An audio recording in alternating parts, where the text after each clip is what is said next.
trauma is being transmitted throughout generations.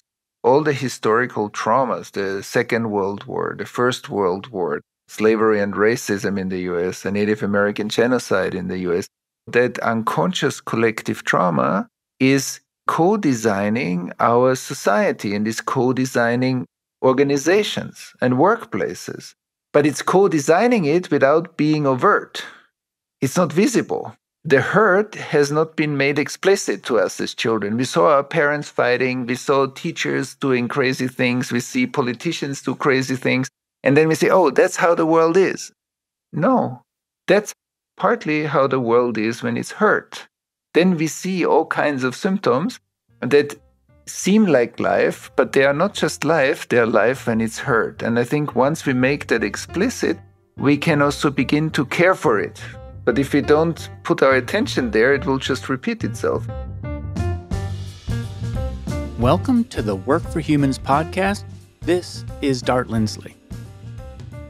Thomas Huebl has firsthand experience with the deep-rooted nature of collective trauma, from engaging with Israeli descendants of Holocaust survivors to coaching executives to international firms.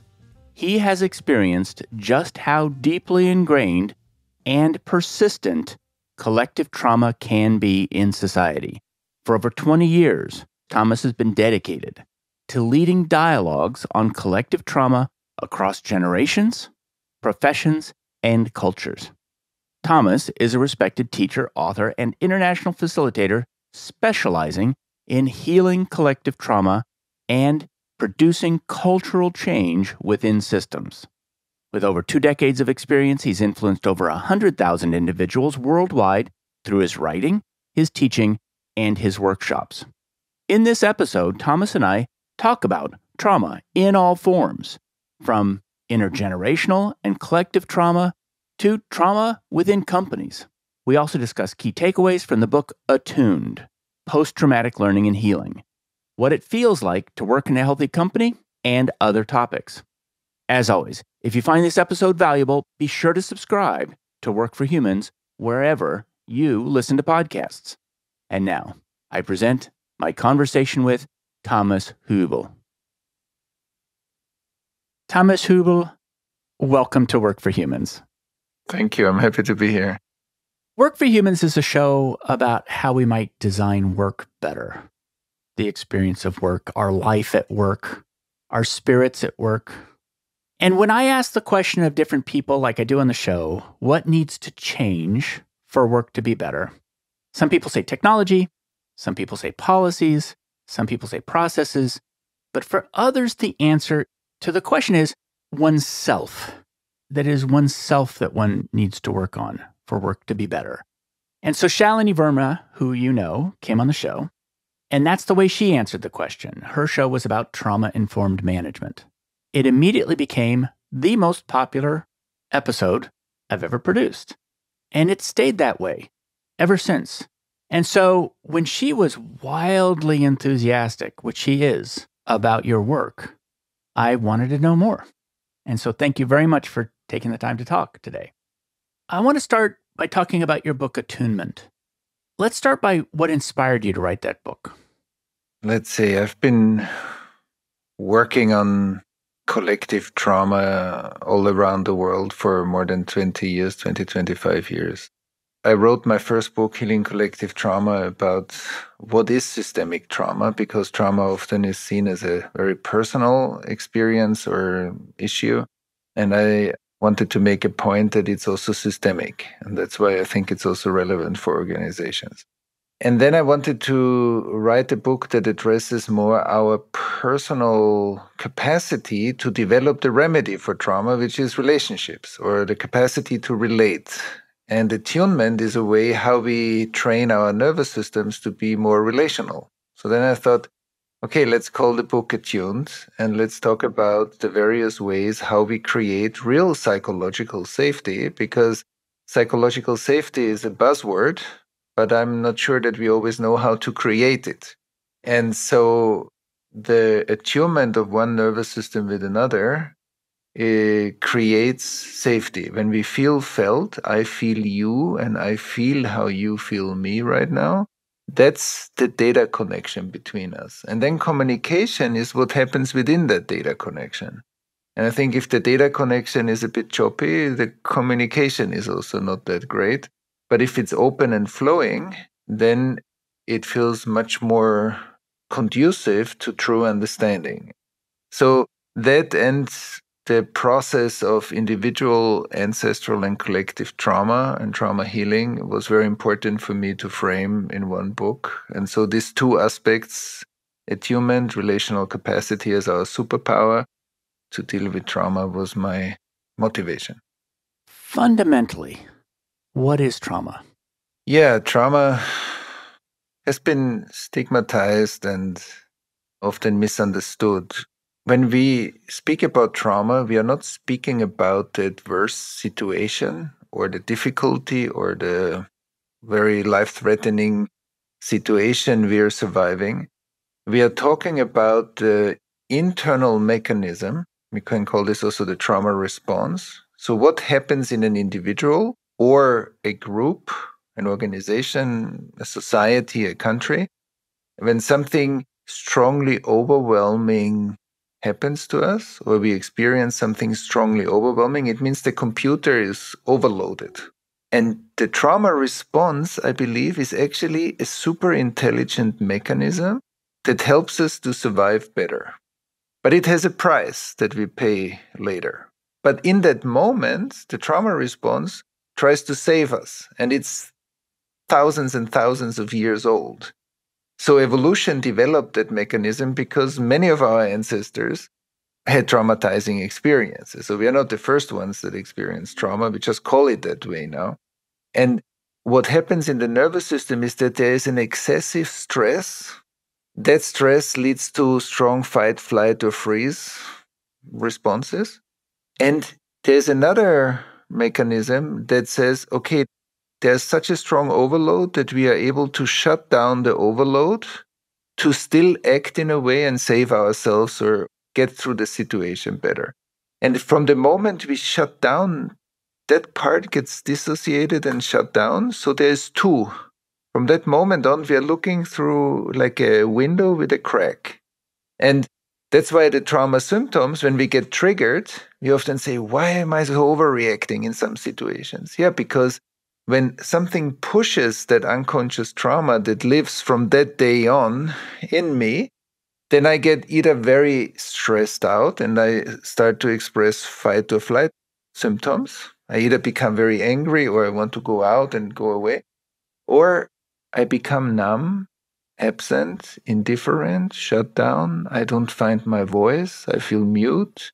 I don't speak up when I need to say something. And so I'm getting disengaged. And so these two symptoms we see very often in society. You see either a lot of fire or you see indifference. And so in organizations, that also happens often. And that's a bit of a sand in the engine of social systems. And one of the things you wrote is that it's not the shocking thing that happened to you, it's your reaction to what happened. And to me, that sounds very much like a scar. It's not the cut, it's the remainder. It's the thing, the way it healed over, but healed over incompletely. What does it mean to be attuned? What it means to be attuned is the parts of my nervous system that are open. We can see the nervous system as a data flow.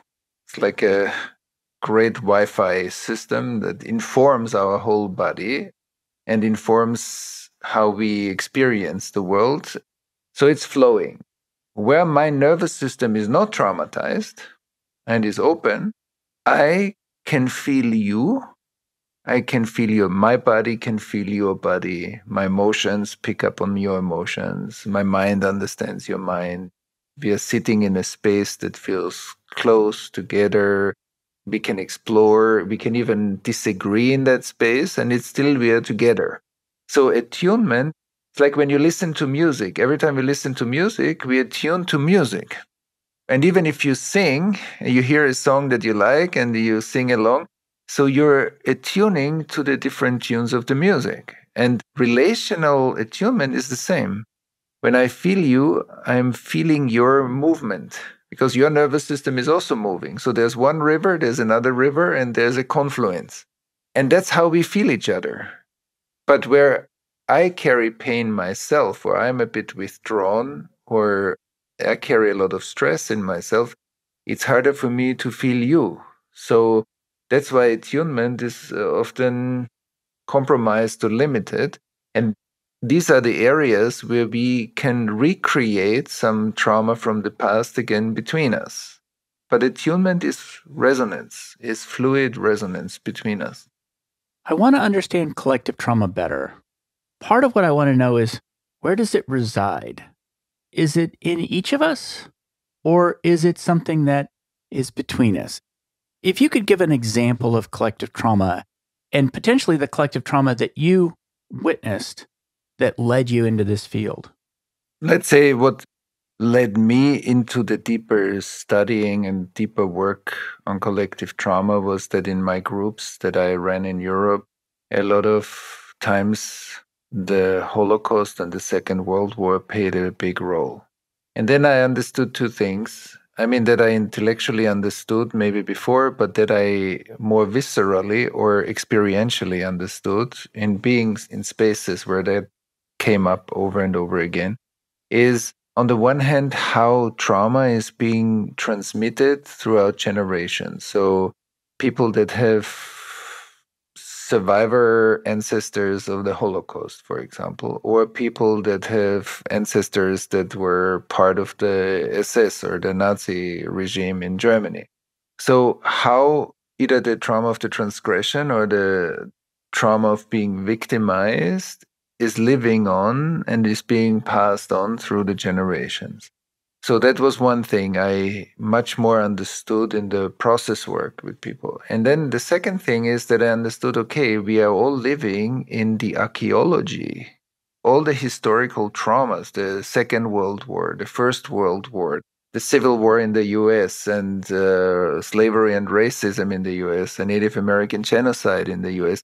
That creates layers of trauma where the data, the relational data cannot flow, the narrative is broken, and all kinds of traumatic side effects keep happening, the repetition compulsion of trauma. And then I understood, wow, we often talk about trauma as if it belongs to space and time of a person's individual attachment process or I don't know, like a war. But actually, we could call collective trauma the sum, the system of trauma that we live in as humanity. And there are big wounds that, of course, add layer by layer by layer to that system. And then it got clearer and clearer to me how that unconscious collective trauma is designing, co-designing our society and is co-designing organizations and workplaces. But it's co-designing it without being overt. It's not visible. That's the point. And because we grew up in a collectively hurt world that is partly healthy and partly hurt, the hurt has not been made explicit to us as children. We saw our parents fighting, we saw teachers doing crazy things, we see politicians do crazy things, and then we say, oh, that's how the world is. And I would say, no, that's partly how the world is when it's hurt. Then we see all kinds of symptoms that seem like life, but they are not just life, they are life when it's hurt. And I think once we make that explicit, we can also begin to care for it. But if we don't put our attention there, it will just repeat itself. As Sigmund Freud said, unconscious trauma is subject to the repetition compulsion. And that's what we see. We see conflicts come up periodically, and it takes maybe 50 years, it takes 100 years, but it will replay itself. And we see intimate relationship dialogues again and again. Or in organizations, we say A, but then it's not happening. And then we talk about why didn't it happen? And it didn't happen, and it didn't happen. So cyclic conversations that don't seem to evolve, and I call this non-emergent processes, they are not growing. They're stuck in time. And so systemic trauma, I think, is a very important understanding of why we see certain symptoms in collective systems, organizations, societies. And we can work with that to create change, to create more well-being, to create more development and change capacity. I like that phrase, non-emergent systems, which tend to be loops, right? That they are self-replicating without progressing. Mm-hmm. I spent some time in Cambodia and I experienced what you're talking about, which is that one of the people I spoke to there said, every family has killers and the killed from that genocide. So it was every family was on both sides of that conflict. And the sense of pervasive tragedy that existed there, and it was even in the geography, which is, I was standing at the top of a mountain and it was a cliff, and I said, this is a beautiful view. And the person I was talking to said, yes, this is a killing place, because this was a place where they threw people after they'd killed them is off this cliff. And so every place that she saw around her, it was in the very geography of where she lived. One of the things I worry about when we anchor on trauma is the idea that trauma is one of our central characteristics. And I'll tell you what I mean by that. Is there something like the opposite of collective trauma, which is collective good? And the reason I say that is because there's a part of me that doesn't want to start off my whole being with the idea of victimhood. And I sort of want to balance the conversation about saying that one is more than a history of trauma or one's traumas. One is also a history of goodness. But I don't know if that's a part of what you work with. Absolutely. That's what we call in the trauma work resourcing. And what we get from our ancestors is obviously not only trauma. I mean, if you look at the body, you can say, which is, I think, the prevailing interpretation is, oh, your body is as old as it's written in your passport. But you could also say, no, your body is millions of years old. None of us invented this body. All the organs, all the cells, all the emotions, all the thought processes that this body is able to be part of a democracy or of a world, a society, means so much development happened throughout tens and hundreds of thousands of years and more, that the complexity that we are is so much more obviously than our trauma, because there's so much learning and there's so much healing of adversity over thousands of years. If you just look back in history, how much trauma we already healed and integrated and turned into post-traumatic learning is amazing. And I think the self-healing mechanism of our bodies and our biological systems is a result of that constant healing and learning. So to your point, I think very much so, we work with the power that we are anchored in, that is the collective good, or that is the part of us that is what I call integrated. And we are aware that often we are shadow fighting symptoms that come up in all kinds of systems that I think we don't address in the right way. And we can be much faster in resolving certain things when we address it on the right level. But certainly, I think we are, and I would even argue, when you go through the forest and I ask you, where is nature? Nature is not just around us, nature is through us, because my body, I am also nature. There's the deer and there's the rabbit and there's the bird and there's Thomas. I am also nature. I'm a biological system as much as every tree and every being in the forest.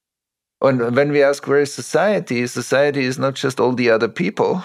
Society is through us, but often we don't experience it that way. But in fact, we are the ecosystem. You know, my body is the planet, your body is the planet. It's not just something else, like a cup in the cupboard. So I think that the integration of trauma on different levels, individual, ancestral, and collective trauma, just reveals again the interdependence, like that individuals and ecosystems are interdependent wholes.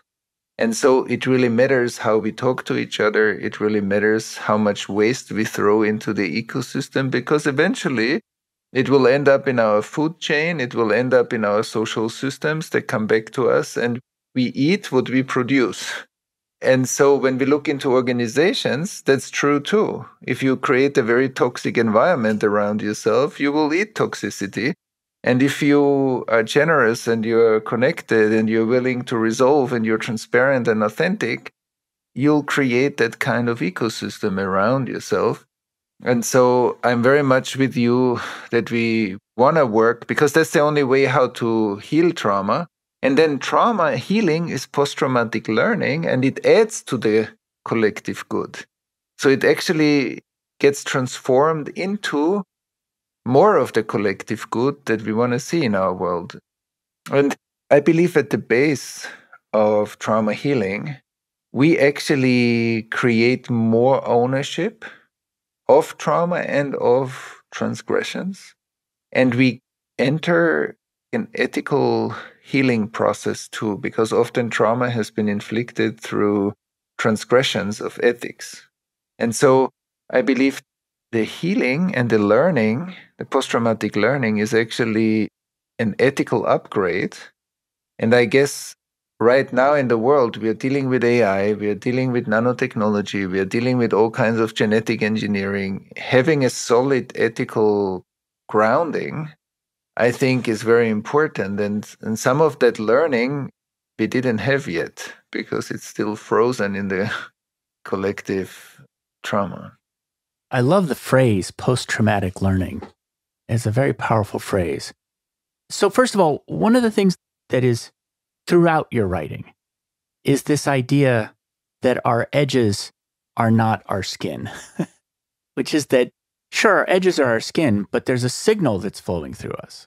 Maybe our physical edges are our skin, but we're receiving signal, and that we need to recognize that we are much more connected and much more broadly connected than we normally consider.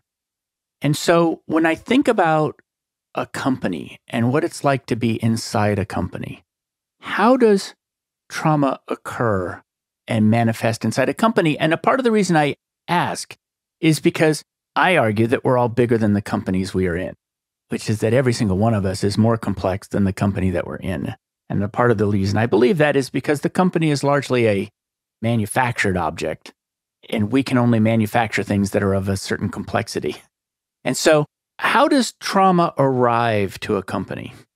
I often say, when people say, that's the stress at the workplace, and I often say, yeah, of course, there's stress at the workplace. But when we look at it a bit closer, it's like every one of us brings a lunch package of stress to the workplace.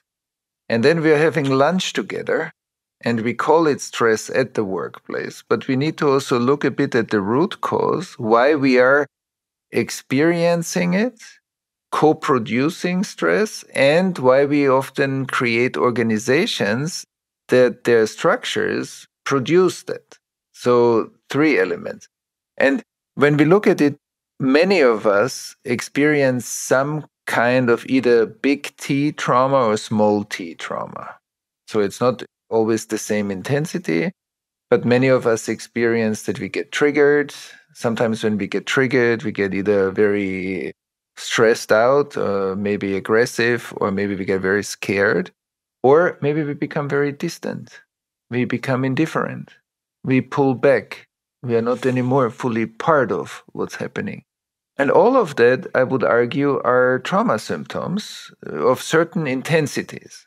So every one of us that works in an organization already contributes some to it. And we contribute a certain capacity to deal with it. So when we sit in team meetings, somebody says something, the other person feels ashamed or exposed and retracts, and then there is an animosity or friction, or there's a conflict between them.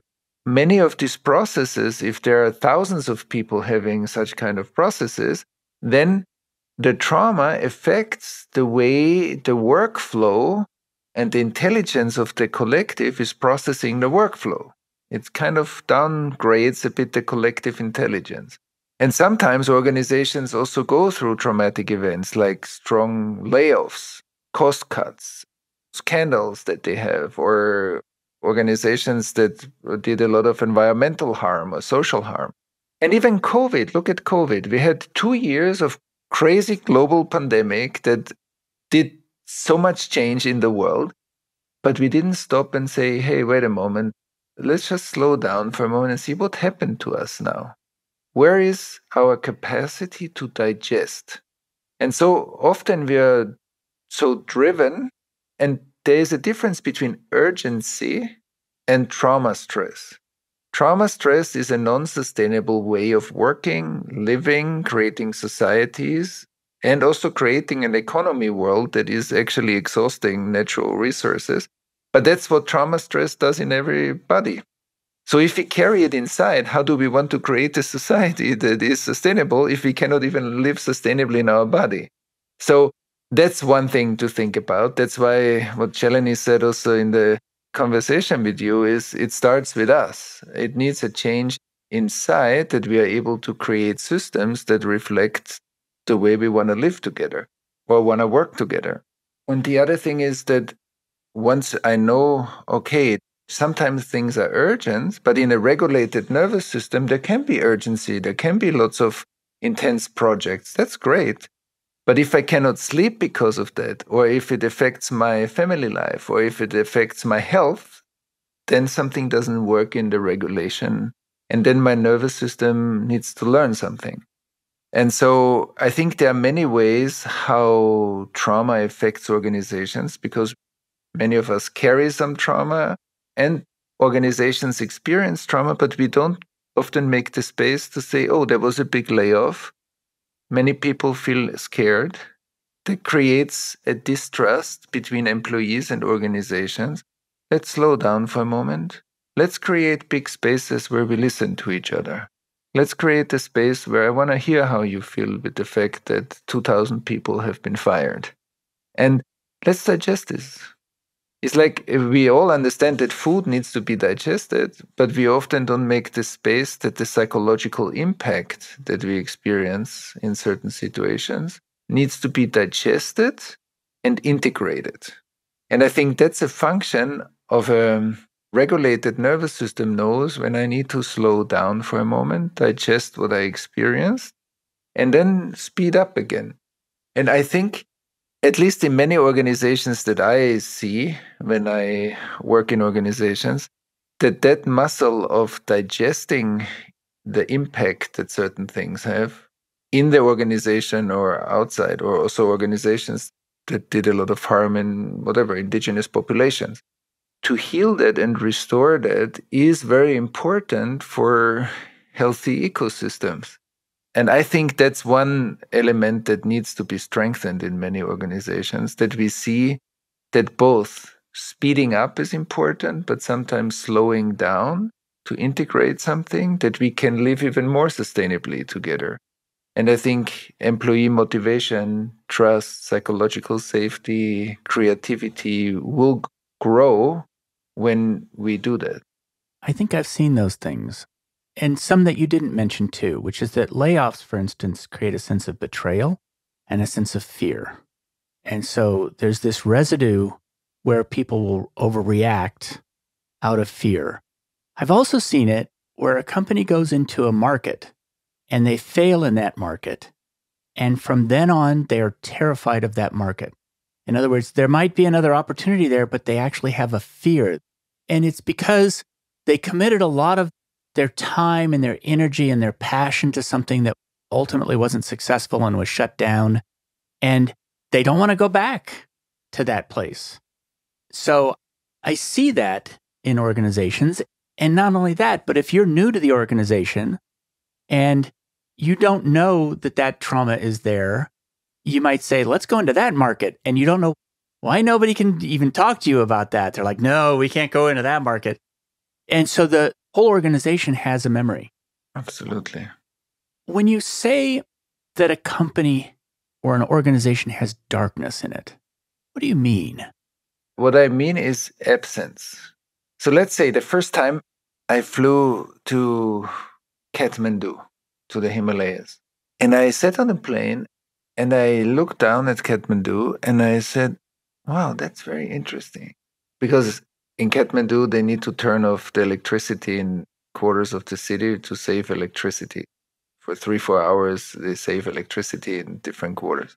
And then I said, wow, it's so interesting. I'm sitting here on the plane. I look down, I see a web of light. It's a city at night. And there is this dark spot, this black spot. And because it's night, so I cannot tell you if that spot is a mountain, if that spot is a lake, a forest, or if that's part of the city that I simply cannot see. But if it's a part of the city, people live there with candles in their houses or flats. And then I thought, wow, that's a genius explanation for the unconscious. It's like inverse information. Something's happening there, but without the consciousness of the self, the one who experiences it. But also, your unconscious spots and my unconscious spots have a party while we are speaking here, but without us knowing. So even saying there is something like an individual unconscious is partly true and partly not, because the individual unconscious cannot survive without partnerships, without other contracts around. And so when we talk about the health of social systems, is when there is awareness, this is the part of the organization that we see. And we can make lots of assumptions about what we see.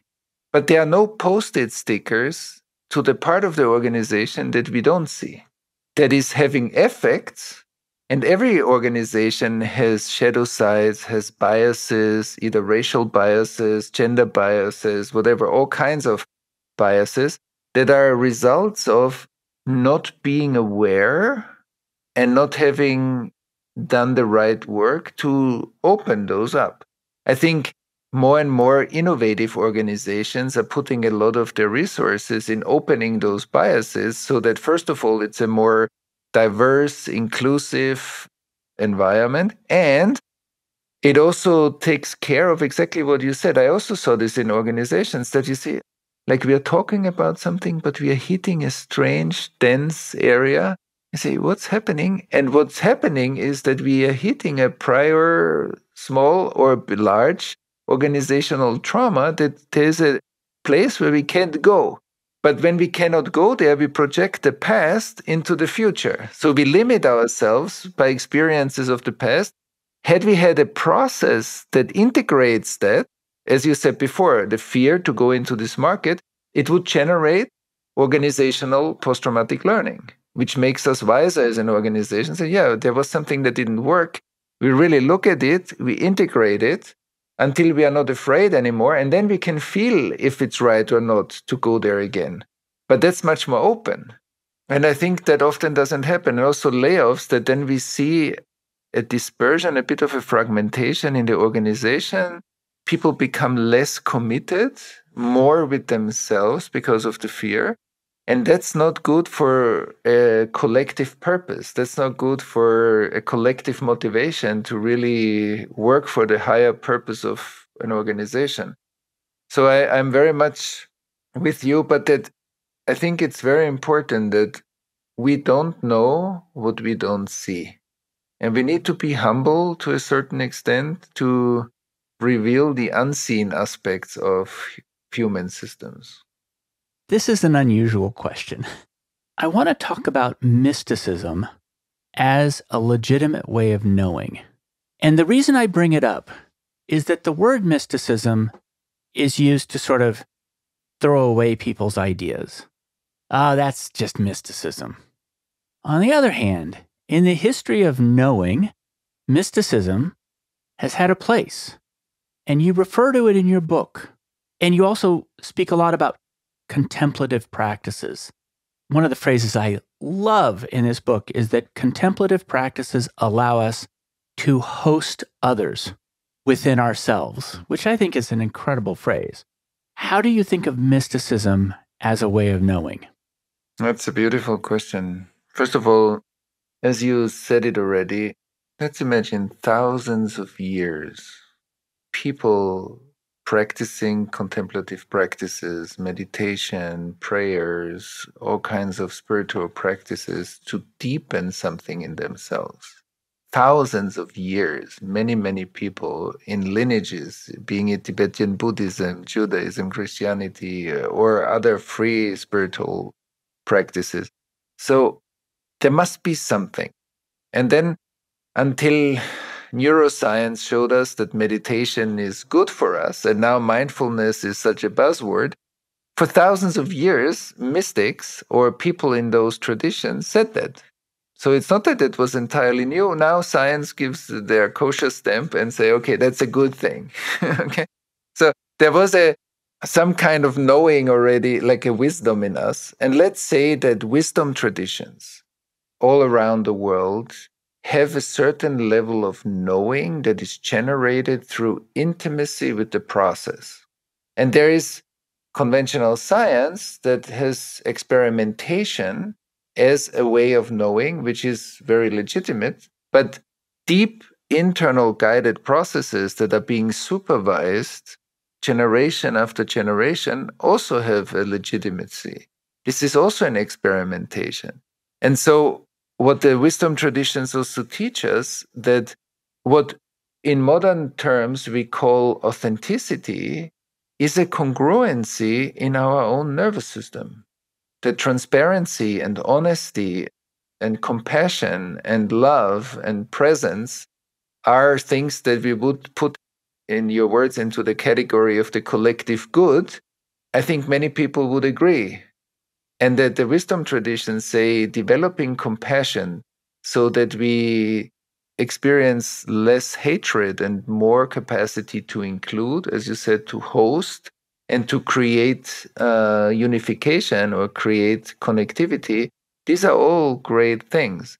And on a deeper level, and I think also science is getting there slowly, that a way of perception that when we are really present with each other, we feel each other, we can get to very deep places. And I experience that every day when we do trauma processes, developmental or ancestral or collective trauma processes, the level of attunement that we often have and how deeply we can feel each other and tap into the information that resides in our nervous systems is like biocomputers connecting and bringing the same information to the display. And I have seen this thousands and thousands of times. And that many people experience these things. You walk into a room, you feel an atmosphere, you talk to a person, and suddenly you say something that you didn't plan on saying, but it actually really met the moment. So I think there are many of these incidents that we can cynically brush off, or we can say something's happening there, and our biocomputers, like our wholeness, is very, very intelligent. They are very, very intelligent. So we, as you said, we are much more complex than it sometimes seems like. And there are millions of years of development in that biocomputer. And so I think the tremendous amount of information that is there is incredible. And I think we are literally subject to a notion of hyper-individualism, especially in some cultures, where the intoxication with hyper-individualism is really creating a lot of separation, loneliness, isolation, and that limits that kind of knowing that is based on the interconnectedness of life. And yeah, so this is just the beginning. I mean, this is a big subject. Mysticism is a big subject. But It is. And it's not one thing either. yeah. There's a lot of different practices about which I know virtually nothing, except to recognize that there are multiple artists approach knowing differently than scientists in many cases, for instance.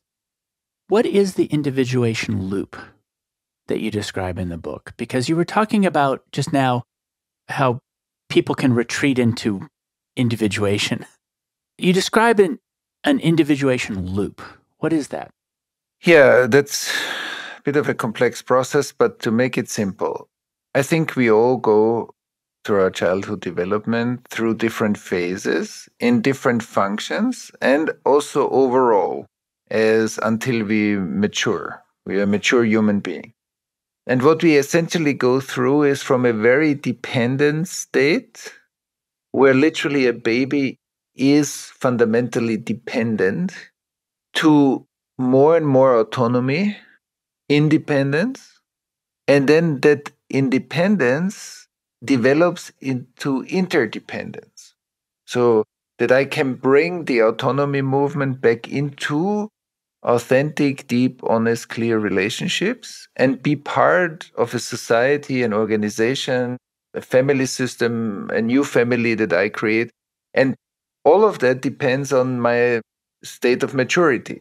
So leadership needs a lot of integration so that we are in a state of interdependence. And that's, I think, the most mature version of human being that we can be in order to lead, for example, organizations. And another way to describe it, I use one example very often. So emotional maturation comes through that babies need to be co-regulated, or small children, in order to internalize a good level of nervous system regulation that becomes self-regulation, that we can then pass on to the next generation as co-regulation. And like this, from generation to generation, we pass on the capacity to be in a regulated state, which means to be stressed at times, down-regulated stress, be able to relax, and go stay a lot in what we call the social engagement system, open. So when we look at childhood development, I often say, as an example, when my daughter comes to me and says, Daddy, Daddy, I'm really scared. And let's say I'm a bit busy, I have many things to do, I'm anyway a bit stressed. And then I say to her, yeah, don't be scared. There is no danger in the house, let's say. So don't be scared. There's no reason for it. So what did I do? I devalued, don't be scared. I devalued her emotion. She clearly comes with an emotional request. I'm scared.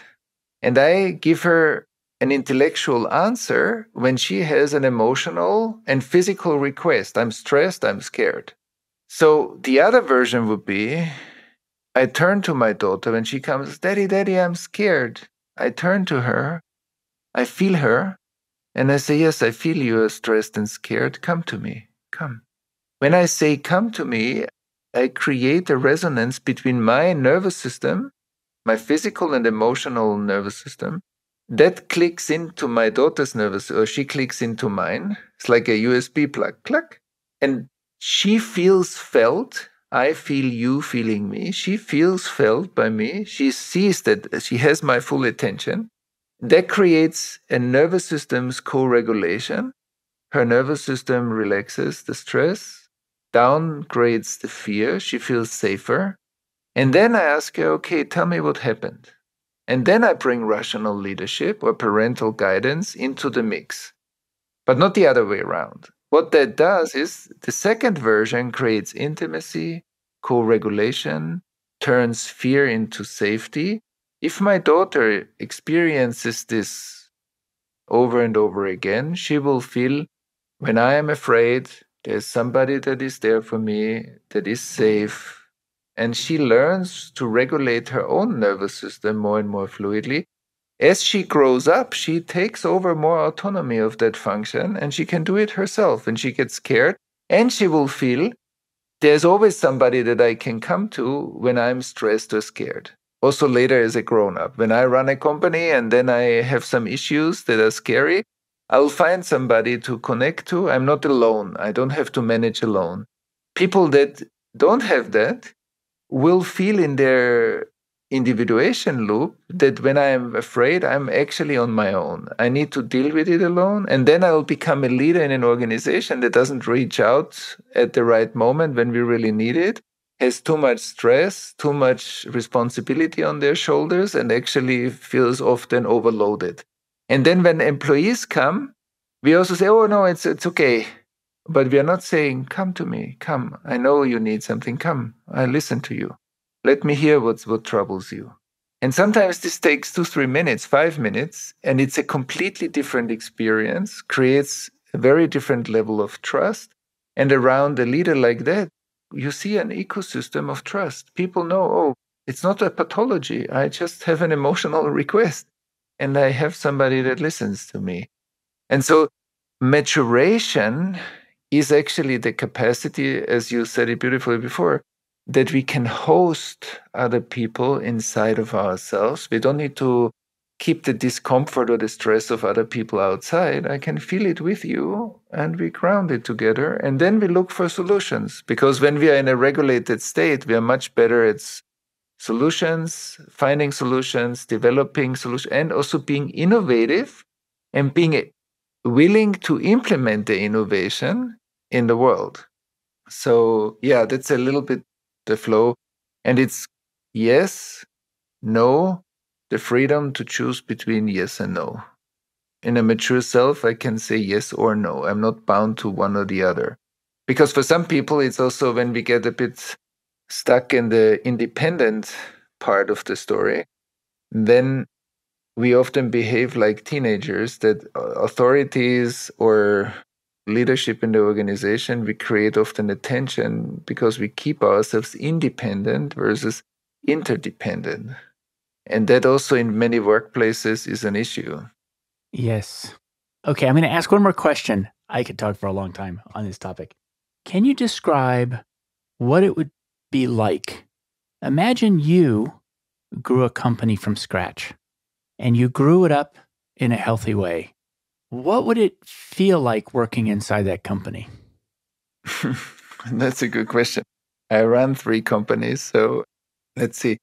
What's very important to me is a high level of transparency, that emotional needs and emotional things are being brought out into the open, that people feel safe enough that we can discuss anything amongst ourselves or in various teams, and that the teams are open, that there is enough time and space to do so, even if we have a lot of work, and that we have the maturity to hold disagreements or conflicts, that we can stay with it, even if we cannot immediately resolve it, but that we are willing to host them and say, yes, this is part of us for now. And even if we don't immediately find a solution that's supposed to be here, and we will work through it and we will see where it gets us, that we have a high level of innovative, creative excitement and energy between us, so that we are developing constantly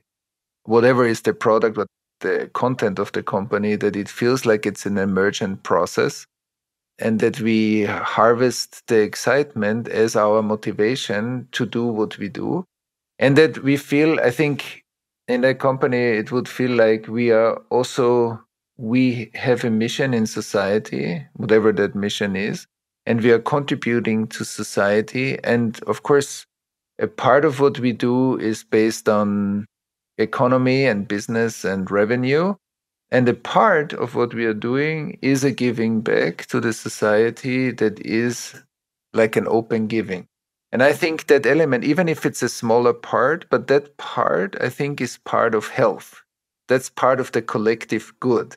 And I think if many organizations do that, then we have an open collective flow that supports parts of our society that really need support. And so it's part of the collective intelligence to do so, I believe. And that leadership is not power over, but leadership is relational, is conversational, is based on competence, that not everybody has the same competence, and we listen to each other. Who brings something in has a voice, and it's a creative process. So that we really feel we are like a collective together, and we work as a collective, and still we know that there are different competencies and we trust those. They also have a leadership voice where they're supposed to have a leadership voice. Well, thank you very much for taking the time to come on the show today. And where can people learn more about you and your work?